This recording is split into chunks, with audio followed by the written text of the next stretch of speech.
Belgrave, standing outside the church in that tan trench coat, snowflakes dropping softly into the upturned bell of his golden horn, sending up some beautiful music into the celestial ears of our beloved pal, Henry Normile, literally blasted away just days ago at Cass and Willis by shotgun shells through the neck, but now surely resting his weary ass on a cloudy bed full of gorgeous angels, busily ministering to his every need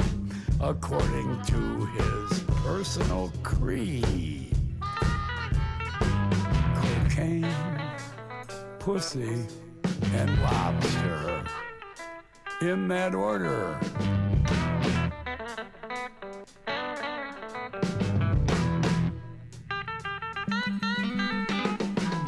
Oh, Henry, you fucking candy bar of a man.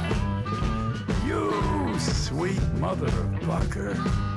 I can see the big grin that lights up your angelic face, digging the lovely sounds of Marcus. Now, as always, in heaven as it was on earth, forever and ever. Amen. My man, a fucking man. Cass Avenue is where I find you every night about this time. Cass Avenue is where I find you, baby, make me lose my mind. Cass Avenue is where I find you every night about this time. Cass Avenue is where I find you, baby, make me lose my mind.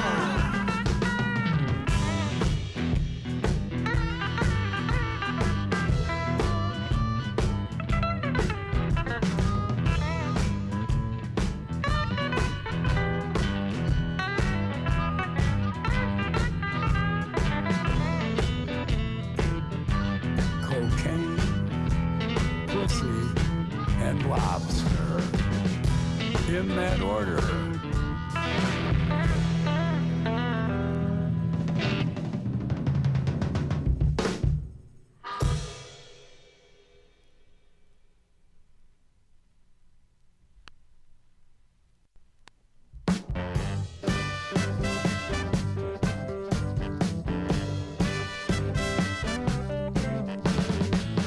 It was the little houses on the little streets built into what used to be fields outside the city limits.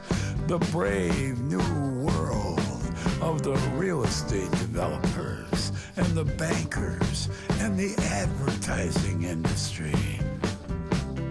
Where a nation of perfect consumers could be born and bred into relative plenty and live in safety with people of their own kind and no one else.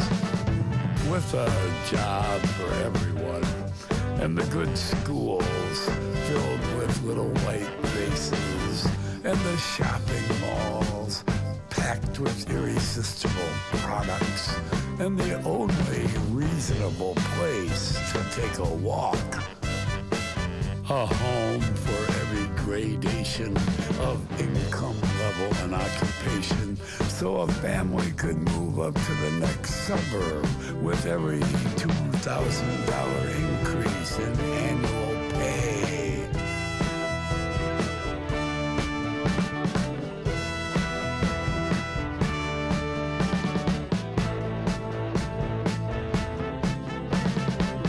They filled the little houses on the little streets in the little towns erected beyond the city limits until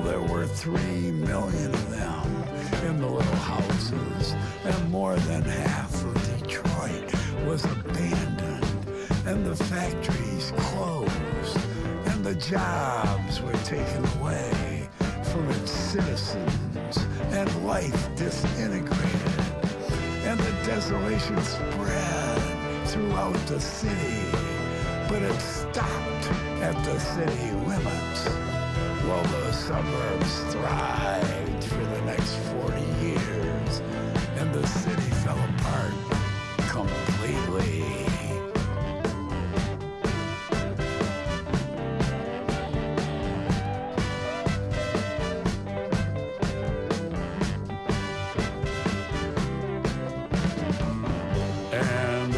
Children of the suburbs, few would escape the vice of consumption that gripped the little houses, to return to the city to seek what was lost and try to understand what had happened to the America of legend, the land of the free, now reduced to an ugly caricature of itself, where the consumer was simplified and degraded along with the product, like Burroughs said.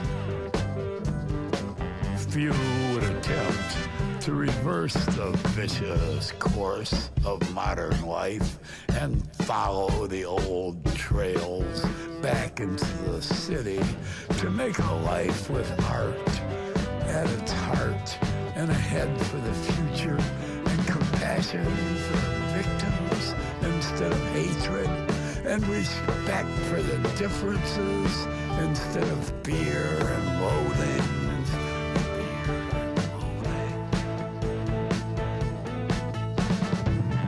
Turning it around, taking it back, reclaiming their humanity, taking it back, dismantling the little house, taking it back, taking it all back where it belongs.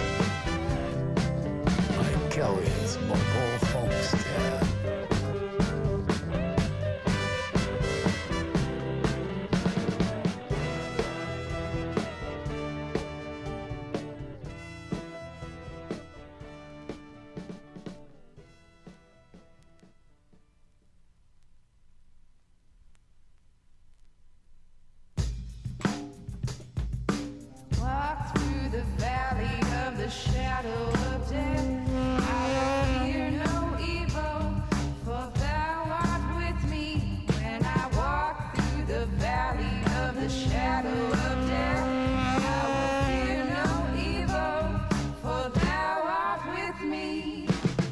You know, people have been getting beat down ever since history began, and it's still the same all over the world, each and every day.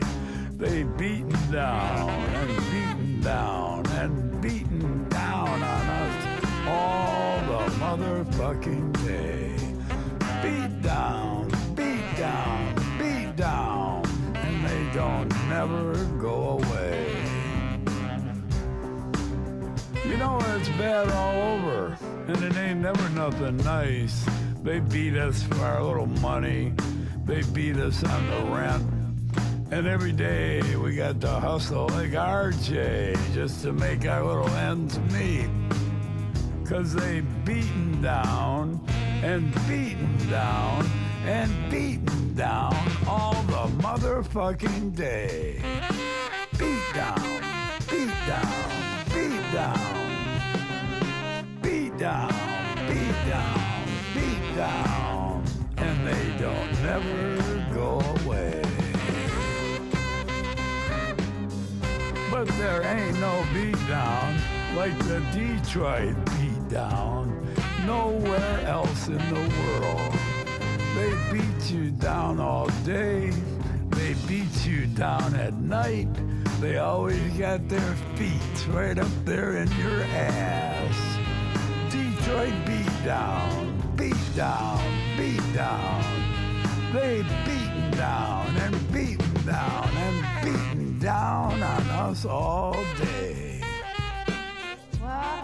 the valley of the shadow of death, I will fear no evil, for thou art with me. And I walk through the valley of the shadow of death, I will fear no evil, for thou art with me.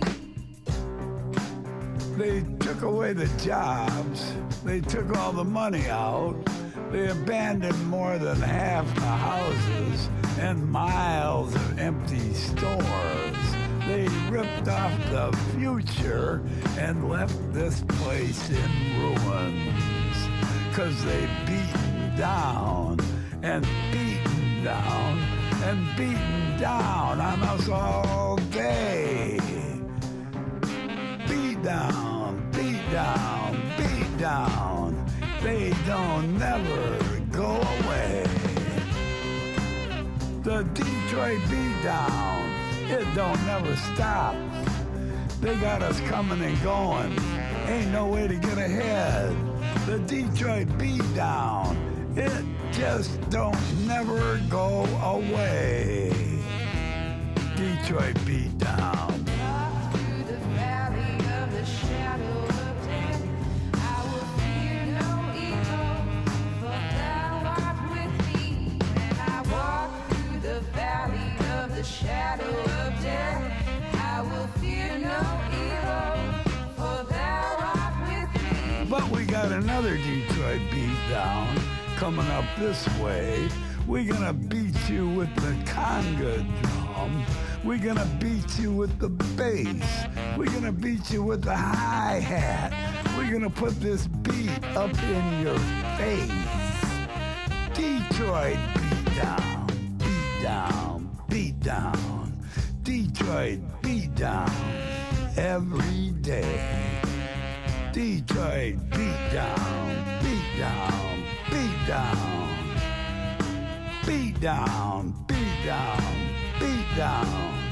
Ain't nothing we can do but play. So we're gonna make our music. We're gonna beat our drums. We got saxophones and trumpets. We got keyboards and guitars. We got turntables and computers. And we just don't never go away. We got that Detroit Beatdown, Beatdown, Beatdown. Detroit Beatdown every day. Detroit Beatdown, Beatdown, Beatdown. Beatdown, Beatdown, Beatdown. We got that Detroit Beatdown, Beatdown, Beatdown, and we won't never go away. We got that Detroit Beatdown beat, and we won't never go away.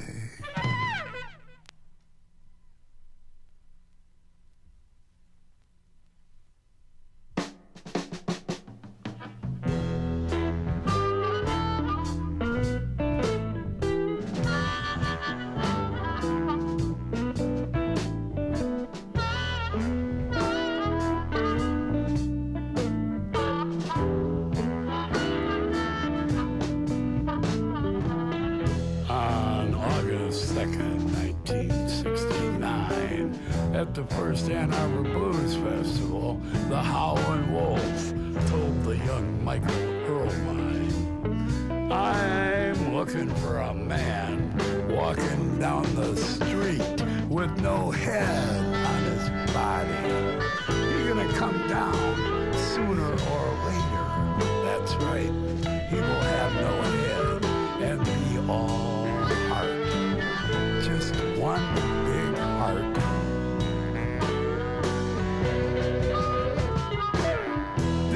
Performers probably have the biggest hearts in the entertainment business. And there were 30 or 40,000 kids here trying to learn about harp, about understanding, about developing their hearts.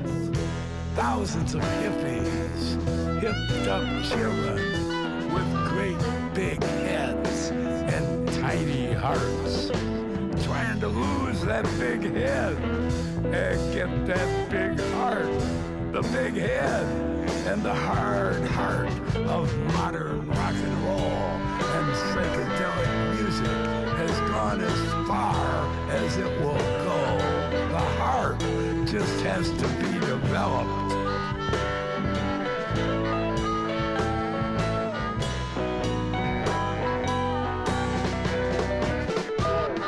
I'm not a smart man, the wolf said. You see, I got a little head and a big heart, because blues is based on the common ground, shared by all people, black and white, young and old. Blues is the story of the human life, of its loves and struggles. All rock and roll, all jazz, all American music finds its roots in gospel music and the blues. Blues is not unhappy music.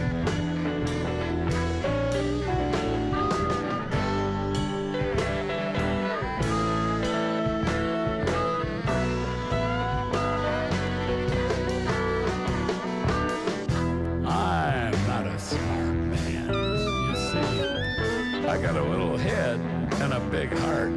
That's all I need. You take people when they got a big head, they don't make it far. I don't mean to be funny, but if you let me, I'll show you and tell you if you will accept it. But if you think because I'm a Negro and you're not supposed to be told nothing, you understand, you're wrong. You're supposed to be told something by anybody when you're doing wrong. Somebody can always tell you something. I don't have no education, you see. Now you can take my sense and put it in a paper bag and it'll rattle like 2 nickels. But you see, understand, that's all I need. Common sense. That's all a man needs now. Common sense. Just get you some common sense and pass on by. Howlin' Wolf. Just one big heart.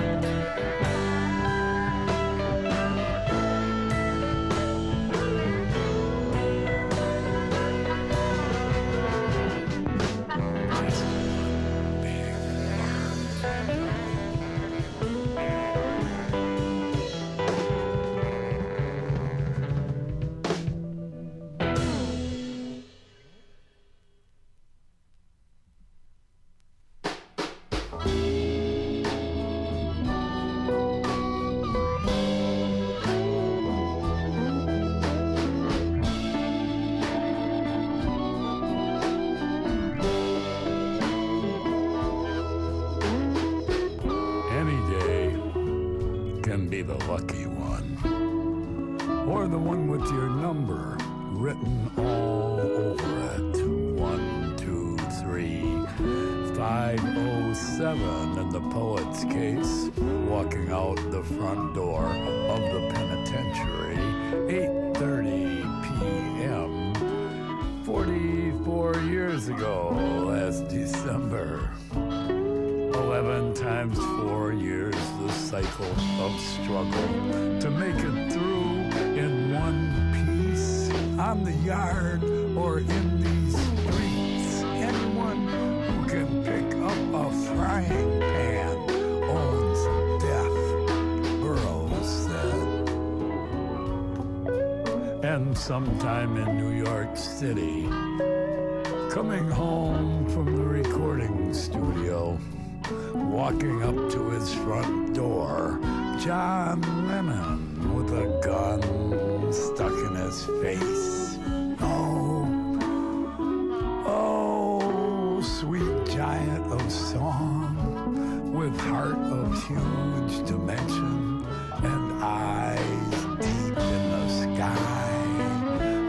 has to be a day when each of us must pass beyond this tedious sphere to enter some wondrous place of which we do not know whether we're ready or not. Some other place or space out of time where no punk with a weapon will ever press you again or blow off your face out of the depths of his madness.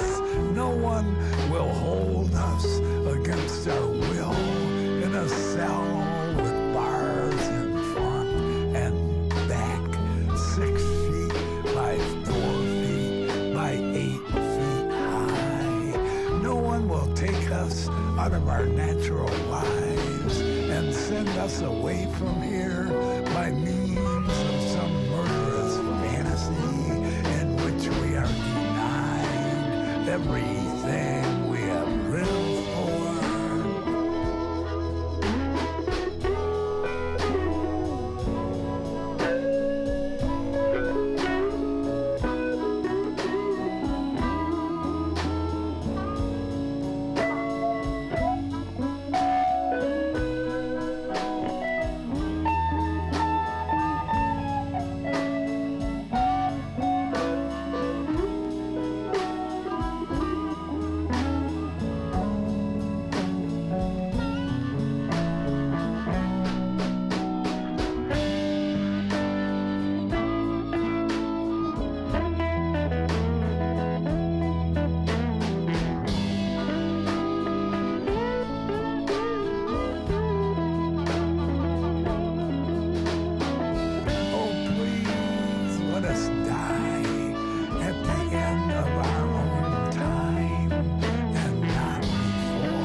Let's call this opening day, like the sky opened up and grinned all over Detroit. And at the shrine of truth and beauty at Michigan and Trumbull, even the Tigers came through 4-2 over Toronto.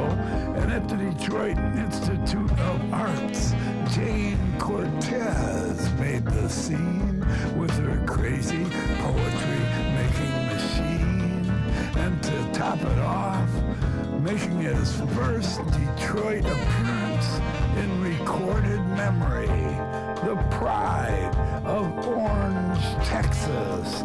Ladies and gentlemen, that mighty man of music, Mr. Clarence Gatemouth Brown.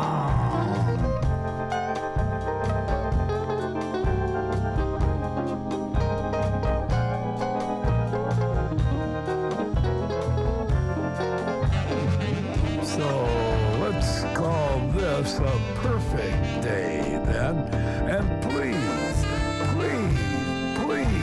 I'm down on my knees begging for more. 80 more home games to go, and let the hits just keep on coming. day after day for the rest of the year.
Fifth. Two men on and Monk on the mound to face the meat of the defending champion New York Tenors.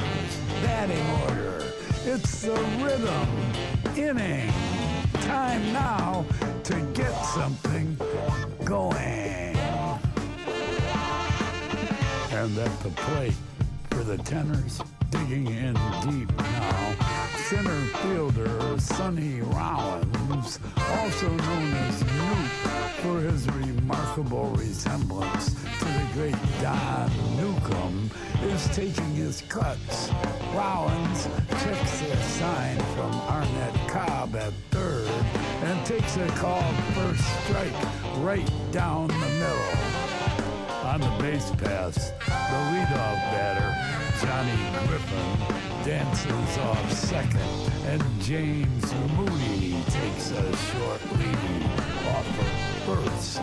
On deck, the cleanup hitter, fellow native of North Carolina, veteran of many hard seasons in the minor leagues, John Coltrane picks up his bat, weights it, and pounds the air without mercy.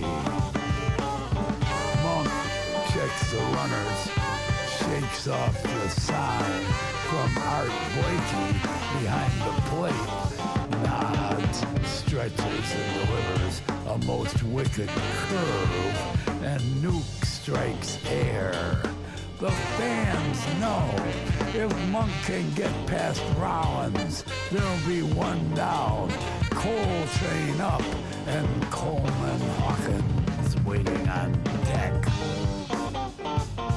So Monk looks in, puts that Rocky Mountain grip on the ball, and sends Nuke back to the bench with a deadly screwball. Train fans, and Bean dribbles one down to John Burks Gillespie at first. Diz steps on the bag, and Monk puts another inning away toward an eventual shutout of the defending champs.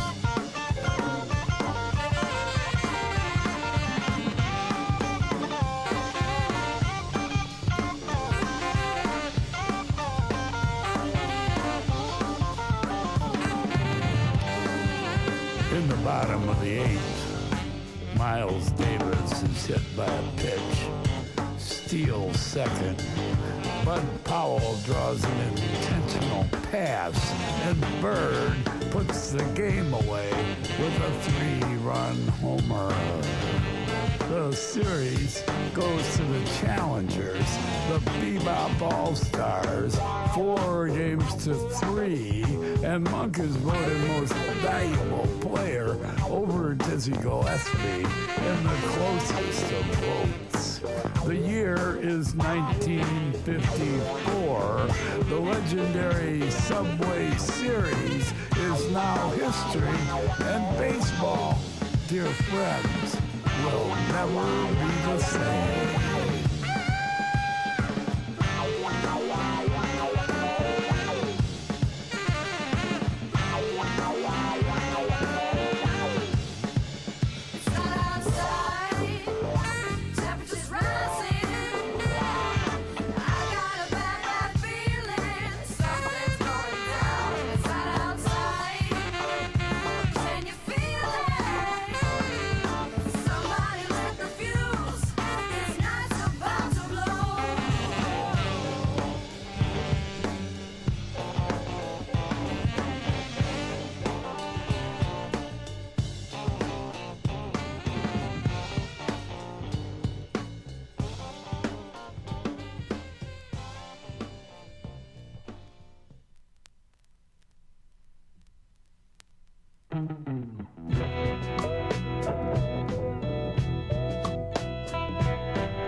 Until my dues card is punched up on all 4 sides.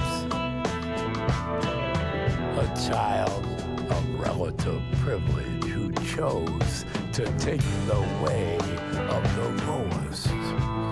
Beatnik, dope fiend, poet, provocateur, race traitor, and renegade.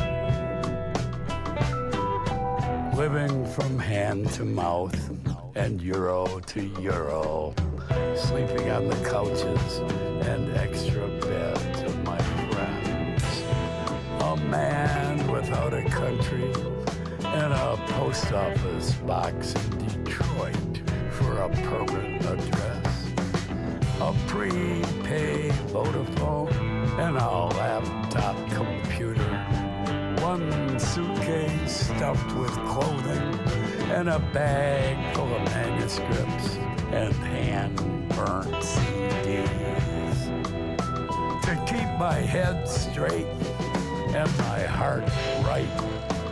To keep up my travels and carry on the struggle into another new year. Taking my little verses and great big world over everywhere people will have me.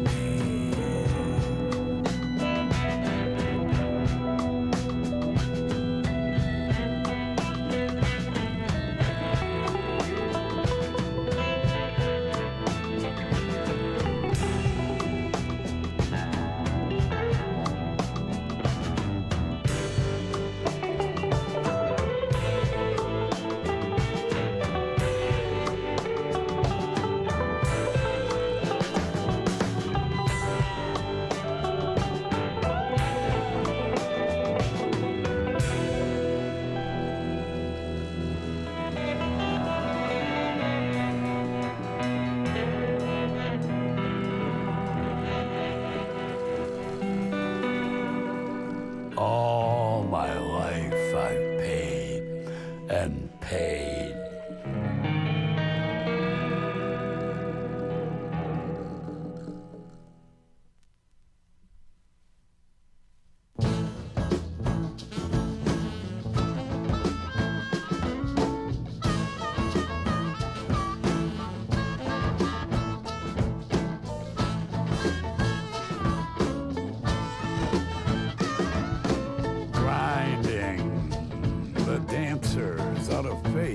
with the music, won't listen to it, bouncing up and down, out of time, clap their hands on 1 and 3.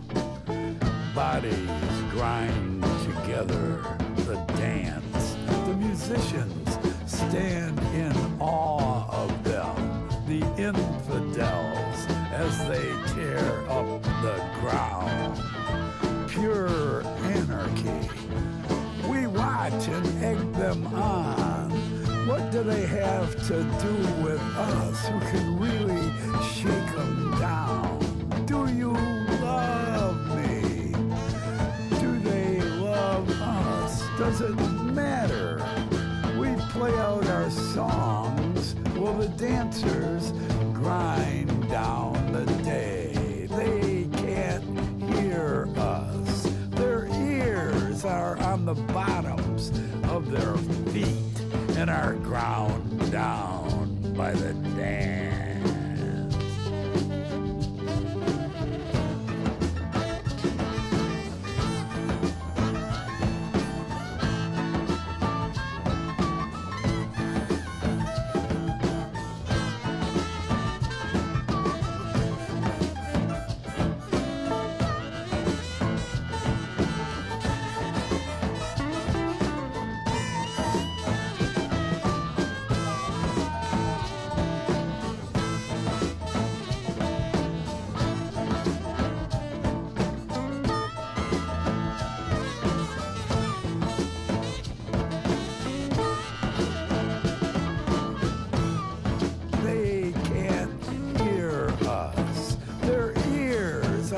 The bottoms of their feet.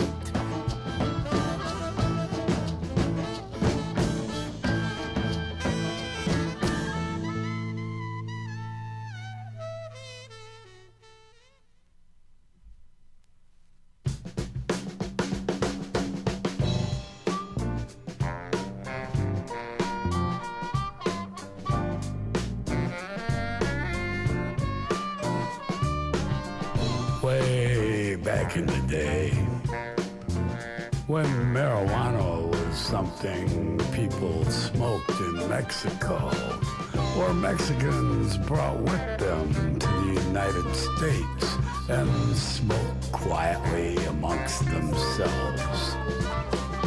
There were musicians in New Orleans and Los Angeles and Chicago who were introduced to weed by their Mexican friends and began to apply its magical properties to the shaping of the new music, just then beginning to emerge from deep within the hearts and minds of a new generation of Americans, born after the emancipation of the slaves and on or around the turning of a new century, propelled by electricity and charged with the promise of a wild new kind of individual freedom.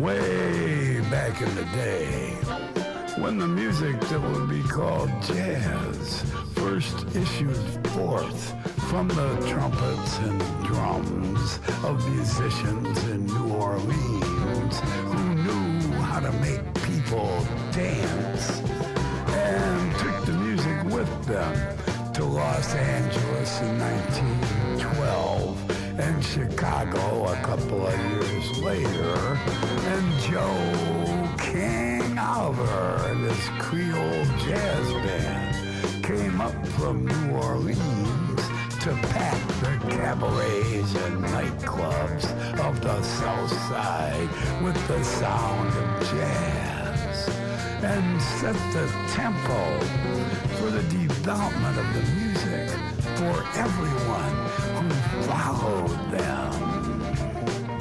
And in 1922, Joe Oliver called up Louis Armstrong to join him in Chicago. set the whole world on fire with their brilliant improvisations and the unbridled power of swing.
Baby, come back.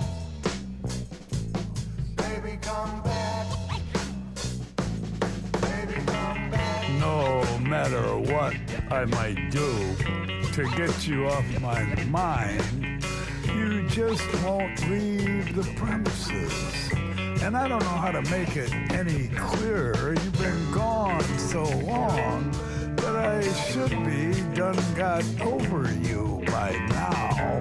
But no, there you are in every motherfucking song that enters my brain every day. I want to call you on the phone and tell you I love you in so many words like that. I can't live without you. Let's get back together. I want to marry you and stay with you for the rest of my life. Let's move to New Orleans and leave this place behind.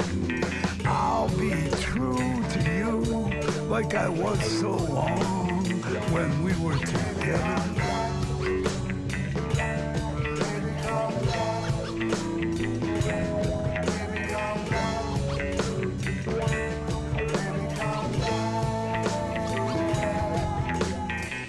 I don't want no one else as long as I have you. These are the words I wish I could say, but my pride and the hard times we had make me hold my tongue.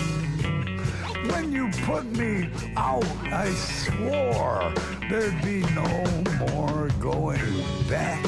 And I've been trying to make it without you so long that it's driving me crazy.